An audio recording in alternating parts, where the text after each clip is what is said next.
Assalamu alaikum wa rahmatullahi wa barakatuh. Welcome to another episode of Hilaal Live. On tonight's topic, we're discussing marketing advice for business owners.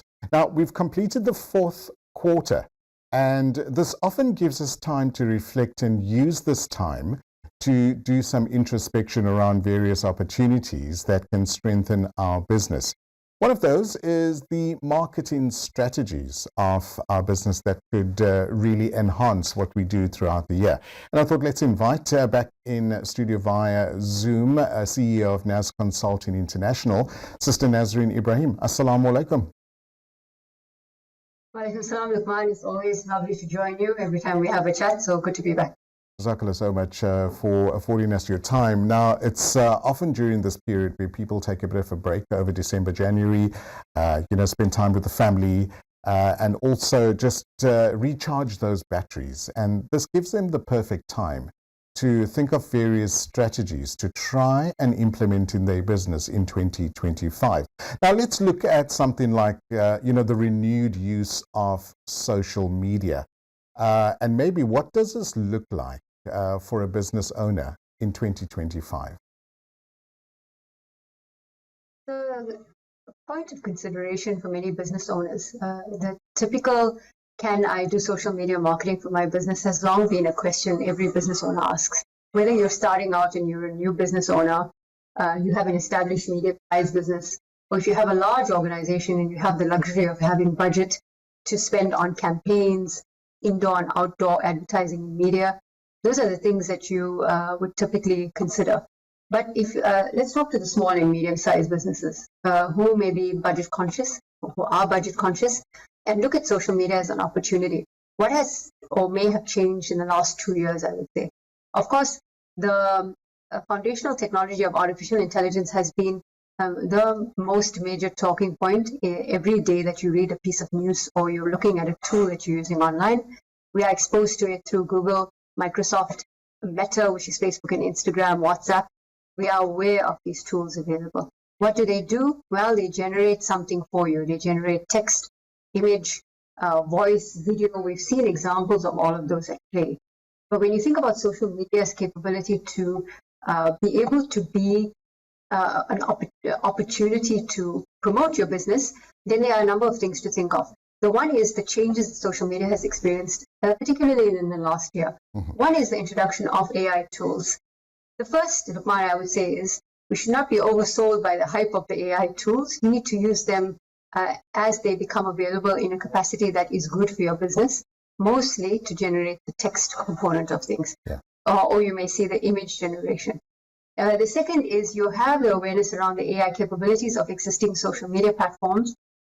Is you look at that and then to look at how does the functionality of a Facebook page versus a Facebook group versus WhatsApp channel that you have, WhatsApp groups that you have, Instagram Reels, Instagram stories, the reactions that you can have on Instagram versus what you may do on LinkedIn in a post, on a live event, versus what you could do on TikTok, which of course we know is the platform of choice, especially for South Africans, and how they are using it in their various advantages through video format, long video format, short video format, as well as going live.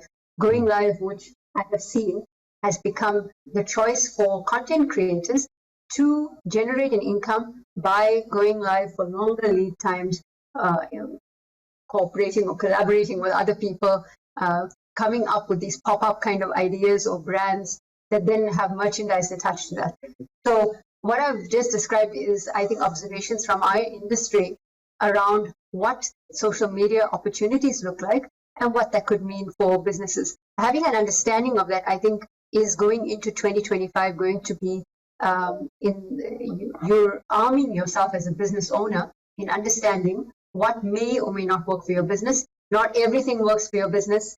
I would say sometimes to customers, only advertise on Facebook and Instagram to have awareness, but put your energy into LinkedIn and build a community there and start reaching out for leads because you can get qualified leads there as an example. You need to be very intentional about how these platforms are working for us at the moment. Yeah.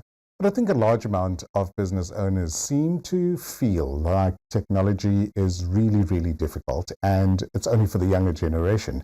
However, most of our business owners, if you think, are from 35 up. I mean, it's getting younger now. That age is changing and, all the time. However, a large amount of the 35 up crowd seem to feel that technology is really, really difficult. Are you finding that in your industry, in your conversations with various people? I think it's a two-part conversation. It's a two-part approach. The one that we find is when mature business owners speak to us, so mature decision makers speak to us. They always come out with the line first, I don't know anything about technology. I'm not good in this area. I'm not like the young ones.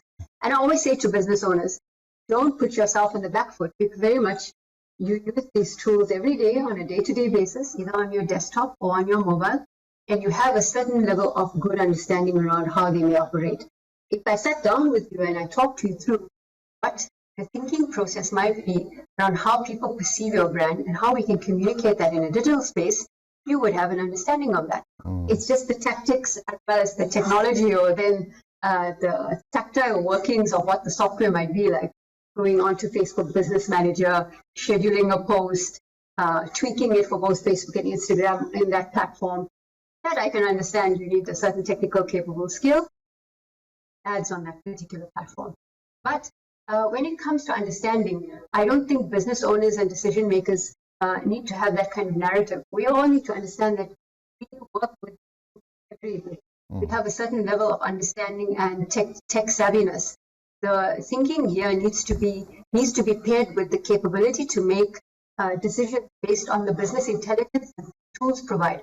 And if you have somebody that is working for you, leading these portfolios, or a company that you outsource, you have every responsibility as a business owner to ensure that they are providing you with the analytics as well as the trend that they are noticing in terms of change and performance month to month. Yeah. If you don't have that, then you can't measure what matters. Yeah. But, there are different components of the digital marketing value chain. And you've mentioned a few, the email, websites, chatbots. You've got WhatsApp as well. Interactive as well. I think this is where most people need to draw some of the data analytics from, is that it can be quite interactive so that they can draw data in order to use that data in their business. Is this what you would advise? 100%. We don't work with customers unless we can prove to them that month on month we are able to do what we are doing has an actual impact on their business. We are showing the analytics. It's all in the numbers. Any accountant will tell you this. They don't want to sit down and talk to any investor. I want to know the numbers of your business. Have you grown? Are you turning over a profit? Are you breaking even? Do you know what your expenses are like? Have you done the forecasting? Same principle.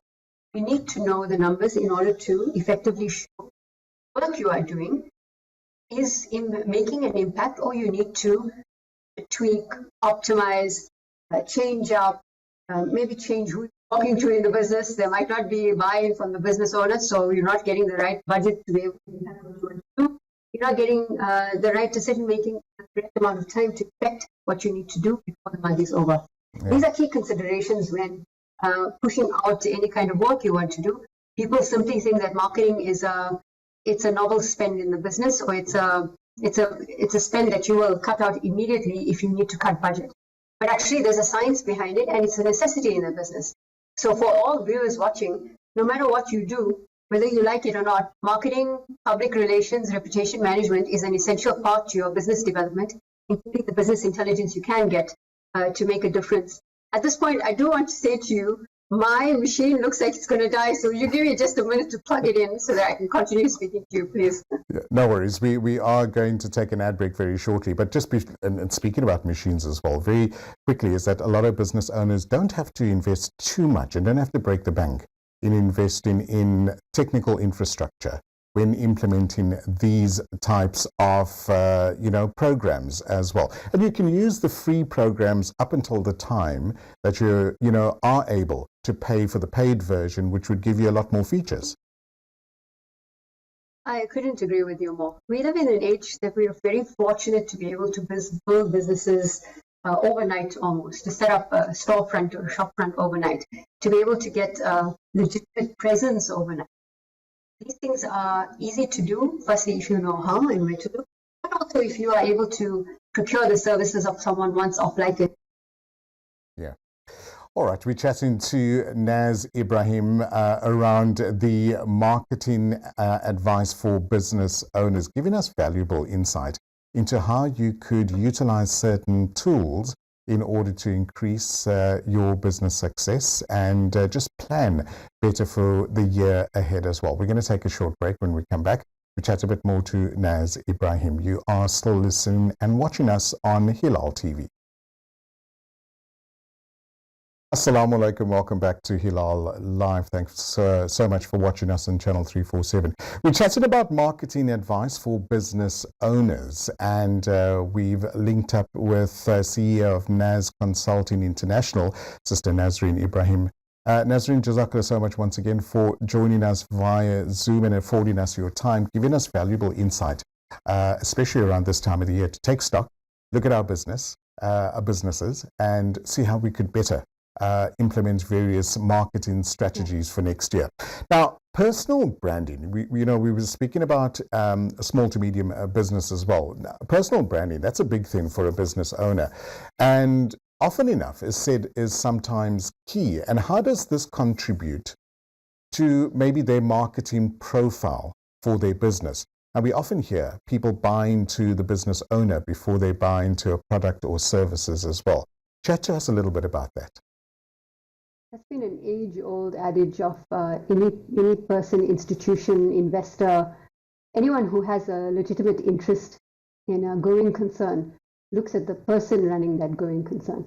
And the person running that going concern infuses their business, whether they realize it or not, with all the elements of what their personal ethos is, what the values might be that they hold true, and it comes out in the kind of business that they want to do. So it's important consideration to know that when you leave the office, whether you're a professional, you are employed, you're a business owner, whatever you may do, you have a certain personal interest vested in the perception that people have of what it is that you present to them, selling to them, or how you transact with them. This is important to know. Now, if your personal values are one of integrity, trustworthiness, honesty, excellence, commitment to delighting your customer, then those are the things that people start to see. They're not in the words that you're merely speaking to them when you meet them because you want to impress the hell out of them from the word go in your first meeting, but it's in the authenticity that comes across from your spirit. These are things that people need to understand. The second also is the genuine reflection that you present every time you speak to someone in your transaction of who you are. I say this often to people, and Luqman, as a host yourself and as a long-time media personality, I am sure you would agree with me that the sense of when you're speaking and how you come across to people are extremely quick. They're not stupid. They're extremely quick to pick up whether the way in which you are saying something is legitimately who you may be. There's one way you may speak at home, which is with your family, more relaxed, nonchalant vibe. Very colloquial, you've got your own terminology at home with your own family. That's one thing. But when you're speaking to people outside and you're presenting or you're sitting down and you want to explain to them what's important to them, you understand their business problem, you speak in as eloquent and coherent a manner as possible to get your idea across. You do not, however, twang, put on an accent, try to speak in a different manner, try to be something that you are not. This is something I have found that is absolute turn-off for many, many people, and also the fact that people pick up on it very quickly. That's, I think, number one in terms of the personal brand that you have, is how do you communicate that message effectively enough? When you are speaking, how confidently are you giving this message across? Are you speaking from your throat? Are you speaking from your diaphragm? Are you speaking from deep within your stomach? The confidence that you're able to project. But again, it's not overconfidence. It is a quiet confidence that's born out of the belief that you have that, yes, we do have a legitimate business and we will provide value to the customer. And number two is the fact that you are speaking with a certain sense of belief, again, in your expertise and what it is that you bring. Absolutely. And you are genuinely listening to someone to understand what their problem is.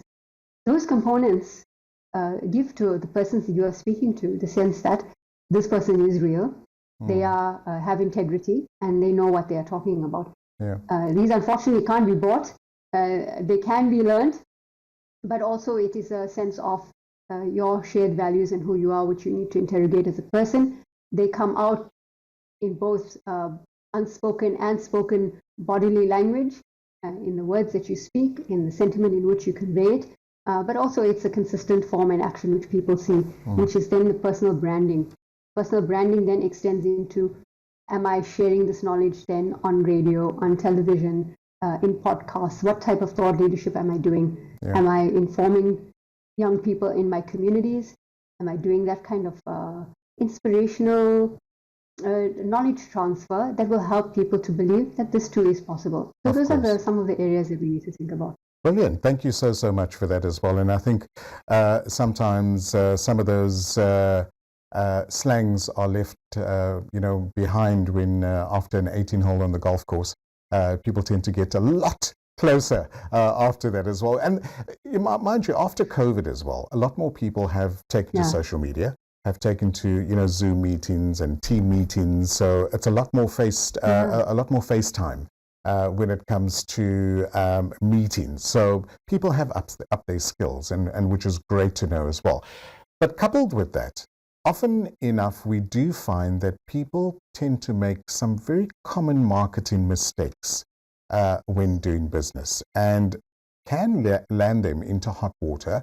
Sometimes it's tongue-in-cheek. Sometimes it's playing on an incident that has just happened and may not go down well with all their clients. Do you find that happening in business, Nazereen? I think it's important to know that marketing may not have been seen this way previously, especially in our communities. And I'll say our communities because when I started my business, I work primarily in the Muslim Indian community. Now, we have a diverse audience. I am absolutely certain on Hilaal TV because of the platform that you have, and it's just incredible. I'm just so proud of you guys for the platform that you've built. But primarily, I started working in that audience, and I make that remark and that observation of my experience from back then, because I remember many times prospective customers would say to me, I've asked you for this meeting because I really don't have the time to learn this. If I learned it, I'd learn it in 2 days and be done. And I won't need you. I've had people tell me this across tables. Wow. Back then, I was quite young and stupid. But of course, we grew up and we learn how to manage ourselves in business. I imagine many people who are in the marketing space when they were younger have heard these if they are freelancers. I can certainly say that marketing, communications, corporate communications, and public relations, which includes reputation management, is a science to it. The art of speaking, the art of writing well, the art of communicating your message well enough to have an audience be inspired enough to take action are very real techniques and skills that require as much training, insight, and intuition as any other profession that you may go into that is highly skilled or may need much more of a technical and scientific background. There's a science to everything that we do in the world, in any kind of production, in any kind of industry. Having said that, we then must remember that the errors that people make are the errors that they may make because the insights into communications, marketing, a belief that let me do this on a certain type of budget. I don't need to apply the right type of budget to a person I'm hiring, whether they're a freelancer, a company, or an in-house person is required. These are some of the errors. So let me kind of break it down into a 3-step or 4-step path that we have seen in our line of work. Sure. As a business, looking at what companies may or may not do, what people may or may not do. The first is thinking that a small budget will be enough to get you a campaign that you can run globally. Right? If you have a 2,500 Rand package that you're working on, as an example, the reason I'm using that is because we do have a 2,500 Rand small business package that we offer small businesses, which are exempt micro enterprises. It took us 2 months to develop this kind of thinking. We were very specific about how we would use the service, across how long a period, which is a minimum of 6 months, and what would we do for the customer and on what platform. Now that was very deliberate thinking and a thought process of what the value to the customer would be in that price range, because we did a survey of customers and small businesses all said to us, well, I am willing to pay you 2,500 and that is my cutoff, absolute cutoff point. Right? We did this research with customers. They said this to us. So if you are a customer who could potentially spend 2,500 rand, what would you get? Well, according to us, we found that they would get, in the first month, we'd do an audit and a complete rebuild or redesign of their digital platform, namely their website, and refresh all their social media platforms or set them up. Right. Set them up. Then we would go on to putting together a basic strategy around what content creation for social media will look like, including monitoring and managing their website, setting up their emailer campaigns, and designing that emailer campaign. We will also ensure that the necessary analytical tools are placed at the back end so we can start the reporting and looking at the trend and the patterning going into month 4, 5, and 6. Right. What have we done effectively? You've then looked at, is there the key components for a small business to start its digital profiling? Website, emailer, social media platforms, linking all of them, being consistent, and starting the analytics. What do many businesses get wrong? They're not looking at the analytics. I'm encouraging business owners to please look at your analytics, be consistent about it, pay for the tools if you need to. However, you don't need to in the initial stages, or for that matter, if all, depending on your usage and the number of users that you have as an example. Google Analytics and the Google Studio, Google Console, and Google Keywords are freely available.